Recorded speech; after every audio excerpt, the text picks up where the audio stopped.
Michael, you talked about how globalized, industrialized, increasingly petroleum-based food supply is contributing to climate change and greenhouse gas emissions.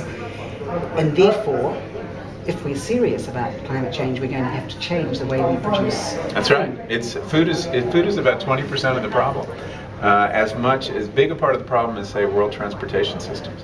So if we're really serious about tackling climate change, we're going to have to take a very hard look at the food system and basically wean it from fossil fuel to the extent we can. We're using absurd amounts of energy to move food around the world. I mean, today in America, if you buy salmon from Alaska, a very sustainable fishery, by the way, that salmon typically is shipped to China to be filleted and then back to the United States. This makes no sense at all. California exports tomatoes to Mexico and imports tomatoes from Mexico. So there are all these kind of absurd loops that we have to take a hard look at. If you go back 100 years, you could produce 2 calories of food for every 1 calorie of fossil fuel you put into the system.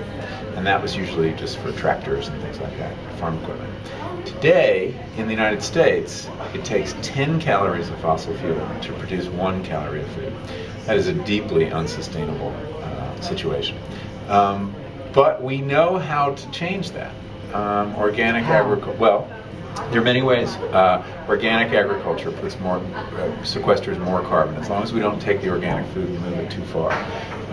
A grass-based agriculture is a very good way to reduce fossil fuel dependence and actually make a positive contribution, because if you're grazing properly and you're doing rotational grazing, intensive rotational grazing, you're actually putting carbon back into the soil. So, and what about local food production? Well, that's key. I mean, I think basically relocalizing the food system is part of resolarizing it. And you talked a lot about creating a local alternative food economy and the movement that's starting in America. Just talk briefly about that. Well, it's one of the most exciting developments going on today, is that this rise of local food economies all over the country. I've been doing a lot of traveling in the United States, and everywhere you go, there is a new farmers market or several farmers markets. There are farmers that are getting out of the kind of export-driven commodity production and learning how to grow for a local market. And as soon as they do that, many interesting things happen. They have to diversify their fields. They can't just grow one thing. As soon as you're local, you need a lot of different crops because you want to be in the market for as many months as possible. The number of farmers markets in America has doubled twice in the last 10 years. It's 4,300 right now. Billions of dollars are changing hands in farmers markets today. We also have a CSA movement, community-supported agriculture, a box scheme approach. I understand you just got your first one here in New Zealand. And of course, organic is thriving. Some of it's local, some of it's growing national. your own food, not to forget. And yes, and that's not a trivial part of the solution.